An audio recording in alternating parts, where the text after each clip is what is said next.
made my spiel. So I won't make that again. I'd rather just jump in and talk about things. The one thing I want to kind of say up front is I'm happy, whatever questions I feel like I can't answer. There are about 4 dozen of us who do this work, so it's very possible that I will be just as likely to point you to somebody who's where you live to answer any questions you might have about local things.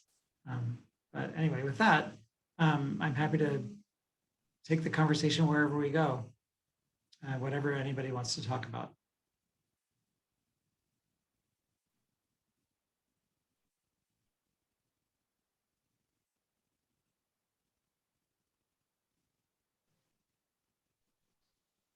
Should we start? I could show you the view out my window of all of the Southwest Airlines vertical stabilizers that are all Boeing planes, since Southwest Airlines is an all Boeing fleet, and I just happen to be here at the Long Beach airport. No, I'm just kidding. So I'll go ahead and start, Sam. Okay. Sam, I'm part of, I guess, the 50% of people who are involved with the Includes Network who is not an educator. I happen to be an entrepreneur, and I am currently working on a project. And I was just wondering if you could share at all how Boeing supports STEM education, particularly in the area of space. I went through your report, your website, and your documents, and I got a general understanding. But honestly, I was digging and looking for how you're supporting kind of this exciting area that's everywhere in the news every day that has the kids excited about space. Well, I guess, so maybe I'll start with a really brief overview of our education workforce strategy and where we focus in each of those areas. That might be not in terms of content, but in terms of grade band. So we call our future, our education workforce strategy is one of 3 of our strategies. We have our future, our heroes, and our homes. Our heroes is our work with veterans and military families. Our homes is our work that's more localized, more locally based, and also encompasses our racial equity work more broadly. And then in our future, in early learning, we are focused on kindergarten preparedness, particularly in early mathematics, particularly for students of color and low-income students. In K-8, we're focused on hands-on experiential activities that help excite kids and help them build their STEM identities and persist in STEM subjects. Again, focused primarily on students who are underrepresented in STEM fields as adults. And in high school, we're focused on career connection in STEM. So trying to help students understand where the courses they're taking can lead them and get them excited about particular areas like space to get them to enter certain fields of study or areas of work. And then in workforce, we're focused on low-income adults and workers of color and unemployed adults, helping them gain the skills they need to gain family wage jobs in high demand sectors. Those don't necessarily have to be in aerospace and advanced manufacturing. In fact, they don't even have to be in STEM necessarily. In some areas, we're working on educator pipeline or that sort of thing, because those are high demand sectors within those communities. So that's our basis. The work that we do is primarily locally based. So it's where we have a site and we have employees and we have workers who are engaged in their communities as volunteers and as mentors. And most of our grant making happens in that way. So we're supporting some of the examples I gave on the slides, like the Washington State Opportunity Scholarship Fund or Virginia Tech or that sort of thing. We do some national grant making, for instance, with NSF, with First Robotics, with the Institute for Veterans and Military Families, those sorts of organizations, but mostly it is local. And the content we develop was leading up to our centennial, which was 6 years ago, very much focused on aviation. And since then, we have really been broadening it to focus on other areas within our company and other areas we know are of interest to teachers like a lot more space content, particularly on the Future You site. There's a great deal of space content. We also, though, have been working on more content featuring our underwater programs. We have a bunch of underwater stuff we do, actually, and our environmental efforts, both within our own physical footprints and what we're doing around sustainable aviation fuels and those sorts of things as well. All of that content is available either Future You produced in our partnership with Discovery Education, or on the Future You site. Under the About section, there is an About Our Partners page, and that lists other partners we are or have been working with, like the Teaching Channel and PBS Learning and like Technovation. They just changed their name, sorry, Technovation, which has a bunch of design challenges we worked with them to create and that sort of thing. So I don't know if that, Mary Alice, answered your question specifically, or if you have something. No, just the overview is helpful. My particular initiative is I was in an AFWorks U.S. Air Force Accelerator, and I was a finalist for a proposal for STEM youth program in schools related to the Space Force. And so I am currently kind of emerging from that and beginning to build my plans. And my model is local, but it will be replicated very easily to different locations. So I'm working my pilot on the initial idea of a locally based, delivered program. And probably the other important thing to know is I'm exclusively focused on middle school. Because coming from my background, this sounds funny, I'm a kid marketer. I worked for Mattel for 13 years. So I do fun stuff. But, I have a lot of insights about kids and how they learn and kind of how they operate and how families think about kids and their lifelong journey that we're talking about. And I'm talking about all kids. And so I'm kind of motivated to kind of come at this STEM thing a little bit differently, but fully in support of schools and the local community. So that's what I'm based in Boston, but I've identified sites that I know overlap with Boeing. In fact, I put Boeing in my winning presentation, just so you know, full disclosure. But I will be looking to pilot in some key space locations over the next, call it 18 months. So the way typically in that sort of circumstance, I would recommend that you get in touch with the right local person that you can find on our site through the Seeking Support section of that page. And start there and you have the conversation there, and then it kind of grows from there. Got it. The national partnerships that I and my team manage are organizations that have that actually do have a national footprint. And we often, though, quite often, grow a partnership from being in Orlando or the Space Coast somewhere, or whatever it is, to a larger partnership. Well, thank you for that tip. And then just in terms of NSF includes, my pilot will include 3 schools, one which will be nationally representative, one will be an all-girls schools, and one will be an underrepresented community. So that's kind of my pilot plan, that I'm trying to serve all, but I am trying to address specific needs of different communities from the get-go. So that's why I'm involved in this network. Great. Excellent. Thank you. Thanks everybody for being patient with me. Marshall, you started to chime in? Yes. Hello, Sam. Hello, everyone. I'm Marshall Milner, and I'm part of NSF Includes program that was just awarded this month. It's called NSF Includes Engineering Plus. Our mission is to drastically increase the numbers of engineering graduates from minority and women populations, both with BS, MS, and PhD degrees. We are going to do this by working closely with all levels of organizations, throughout the country. We are going to especially work with LSAMP alliances throughout the country because they've had more than 16 years longer experience with these populations.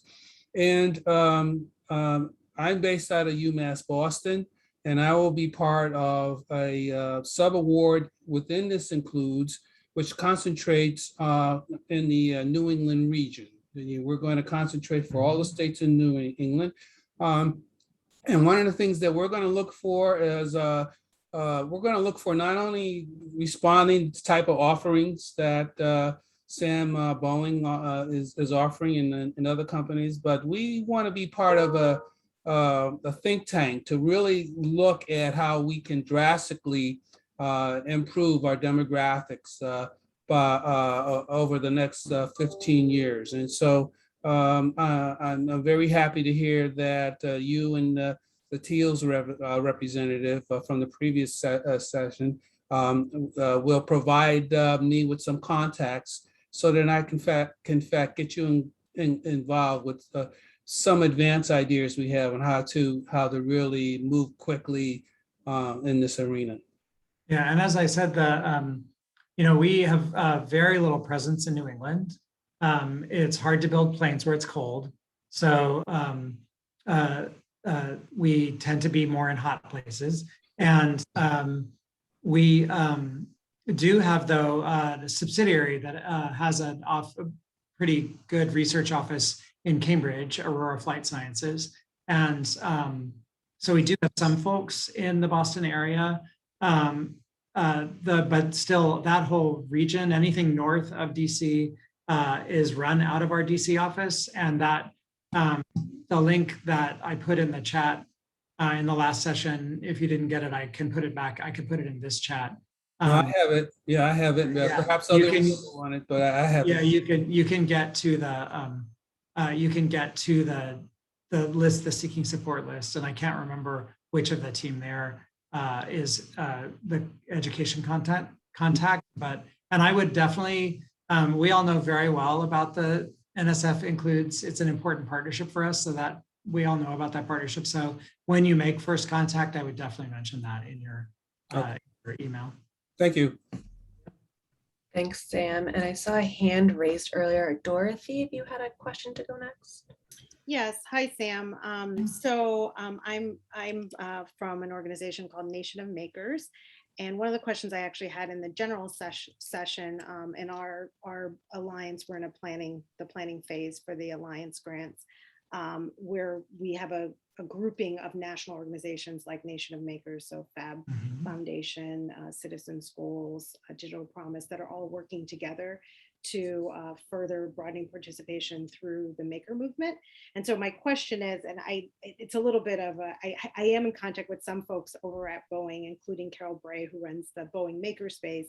But my question is, for things like the micro-credentialing and other efforts that you guys are doing, are there opportunities for expansion to other types of certifications related to other things, or even some of the other content that you have and that you're working with?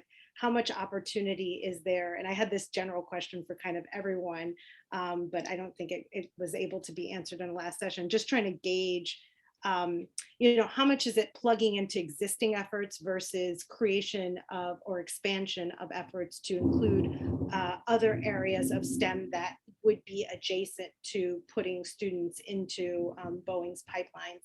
And when you were talking, for example, about workforce, one of the things we're really interested in is using the skill sets that we have that we're able to develop, to further sort of workforce opportunities as well for adults, not just K-12 youth. And so, as you were talking, I can see all these places that things can plug in, but I'm never sure, how much of this, how much room is there for expansion? And given that we are national organizations, will we contact you, or we still go through sort of more local avenues? Well, so I know about you all. First of all, let me start there. And Carol speaks very well of your organization. Oh, that's nice. Thank you, Sam. I guess a couple of things. We work really hard not only to talk about engineers, not only to engage engineers in our work. We work really hard in the presentation event to talk about aerospace and advanced manufacturing and to talk about engineering and manufacturing jobs. We actually are in the Future U content development. I just had a meeting earlier today where we're talking about what's coming up next and who we're going to feature in terms of employees who will be a part of that. And how are we going to talk more about fabrication? Because we actually aren't representing our, I can't remember what it is, 18,000 fabrication employees around the world. And so really trying to think about providing that that idea, that kernel of an opportunity to students who would, who love to make things, whether it starts out with like Duplos and goes all the way up to like working in a shop or whatever it is. We really want to have those opportunities there more. I think it is it's a hard thing, STEM is an all-encompassing concept in one way, and I think of it including everything kind of that you can imagine it including makers. But then, we work with an organization, for instance, that talks about STEM in healthcare. And I don't understand why healthcare jobs aren't STEM jobs. Aren't they STEM jobs? So, but they do that as a way to call out in particular the fact that healthcare jobs, there's a big need for people to go into healthcare in a whole variety of ways. And I think the same is true for manufacturing and fabrication, that we really try to think about how are we not just talking about STEM jobs and in our heads thinking that that includes folks in those jobs, but really being explicit about it. I think it would be interesting to hear more about what you're doing and what you're putting together for the Includes program. We actually, Carol provides a great example of an on-site makerspace at a Boeing facility in a way that we don't have anywhere else. Elsewhere, we support makerspaces in community organizations or in school districts or that sort of thing, and have a lot of employees who are very deeply engaged in that. Particularly, First Robotics is a lot about making, so trying to connect those things as much as possible. But we are really thinking also about what kind of light or support can we bring to more makerspace kind of efforts to be able to provide that kind of hands-on experiences that students get from that. So it would be great to follow up maybe through Carol, since we both know her. Yeah, I will follow up in a follow-up conversation just to loop you into kind of what we're doing, because I think there are a lot of synergies and places where it might be helpful. And I do think some of the work that we're doing, not necessarily through the Alliance yet or right now, but thinking about the micro-credentialing even, and the sort of other pieces of, how in particular we're looking at communities of color and lower income communities similar to you. And so understanding, what types of credentialing might be useful, and just thinking about workforce pathways is something that we're really interested in making sure that we're aligned with, so that the employers are actually accepting whatever credentialing that we're doing. So it would just be beneficial, I think, to us to talk with you. So I will definitely make sure that happens. Okay. Thank you, Sam. Yeah. Thanks, Sam. Thanks, Dorothy. Shatay. Thank you. Hi, Sam. Hi. I am an associate professor at Texas State University in San Marcos, Texas. And I am continuing to carry a project from the second cohort of the NSF Includes DDLP, focused on, it's called Access with a Y. So Association of Collaborative Communities Equipping Youth for STEM Success. And so as a part of this project, I lead the research team at Texas State, where we developed the Access model, which provides 9 guiding principles for our service providers in the local community. And so this pilot has included faith-based and community organizations to help improve our access to students who are historically underrepresented, specifically Black and Hispanic students and other underserved students in our community. And so looking to sustain our effort. The grant ended in November 2020. And so there's a arm of this that also includes a nonprofit backbone organization. And so I'm a faculty member, just made tenure, and I also am the director, thank you, of the nonprofit in the community. So it really helps us to be able to diversify our funding to sustain our efforts as I pursue research grant funded opportunities as well as foundations and corporate level funding as well. And so I had a very specific question. And my question, I looked on the website, thank you for providing that source. And there's so many resources you provided. I took notes about the micro-credentialing. We're working with the youth primarily, but also the families, going into the housing authority and providing support for the single moms of these youth as well. So there's a lot of great information. But I noticed that I believe the local Boeing office would be in San Antonio. That's the nearest and one, so yes. do they provide support regionally, or do you have to be located within that city? That is a great question. We are just in the midst right now of hiring a new person for the San Antonio site. So right now, the contact, I believe, on the website is Mike Lawson, who's in Plano, which is where our global services business is based. He would be able to provide a little more information about that, about how broad the region that the San Antonio person covers is. In Plano, Dallas area, San Antonio, Houston, a tiny bit in Corpus at the Naval Air Station there. I should say my sister went to San Marcos when it was Southwest Texas State University, and I went to H. I graduated, so I know the area really well, and I know that we're both close to San Antonio and close to San Antonio. So I understand your question. And I think following up with Mike is the way to go to find that out. Okay, great, thank you. Yeah, you bet. We probably have time for one or two more questions for Sam.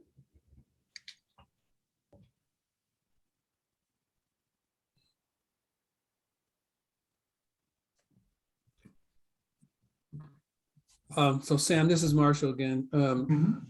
So what does Boeing see in terms of the types of technical and programmatic skills that are going to be required of engineering graduates over the next 10 years? How is it in line with your strategic planning? What do you see?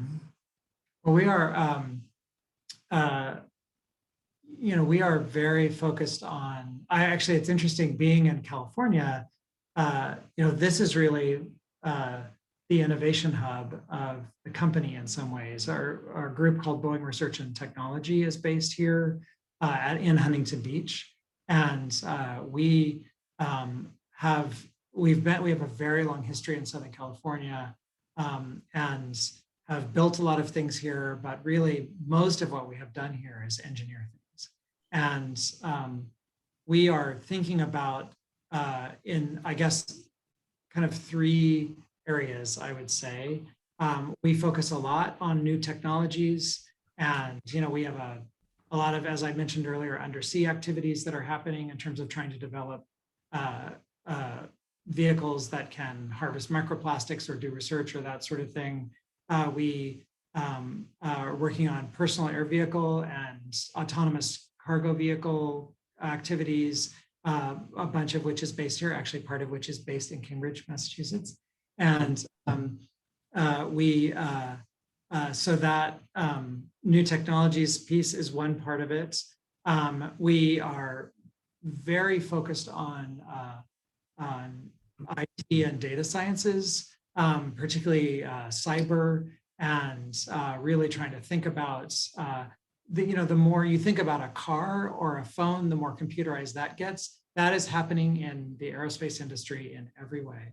What used to be, you think about movies with the flight deck and it's all those buttons and switches, and now it's all just a screen. And so we are really wanting people who are coming into the industry with an interest in aerospace, with a focus on technology and how they are really wanting to move technology forward. And then the third area is really just the kind of meat and potatoes engineering areas that matter to an aerospace or manufacturing company. You know, we need structures and mechanical and electrical and human factors and all of the different ways in which we have to think about not just what we are building, we have to think about how we're building it, and we have to think about how it will be used. So we are at any given time, you know, kind of having flare-ups of hiring in each of those areas. You know, this has been the last year and a half has been devastating to the aviation industry. And we have certainly, you know, we rely on all of our airline customers in order to be able to meet the demands of the industry. But I will tell you, in this whole period, we have never stopped hiring because we are constantly needing new folks to come in and be a part of, particularly the new technologies part of what we're doing. We have some amazing OGs here who have been here for 30, 40 years and have an incredible wealth of knowledge as technical fellows and are bringing, you know, kind of mentoring those new folks. But it is it's a super exciting place to work with a lot of crazy, interesting stuff to do. And I say all the time, you can do anything and work at Boeing. You can want to be a dog handler and work at Boeing because for dogs, for, you know, the trucks coming on and off the sites. So really, I cannot emphasize enough. We are constantly thinking about pipeline, even though the airline industry does this, you know, has all these cycles over time. You think about 9/11 and what that did to the aviation industry, or the economic crash in 2008. All of those things affect the industry. Airlines, you know, we are still looking for international travel to come back, although domestic travel across the world has really come back mostly. But we still have to think about, part of my job is to think about the long term and how are we getting kids in third grade to want to be aerospace engineers in 12 years. I guess I want to wrap up. I know it's time to stop. Every time I do one of these things, one of like my favorite part of it is hearing about what people, exciting stuff that's happening in the community and the enthusiasm that you all are putting into your work. And I really, really appreciate that very much. Keep up the good work, definitely.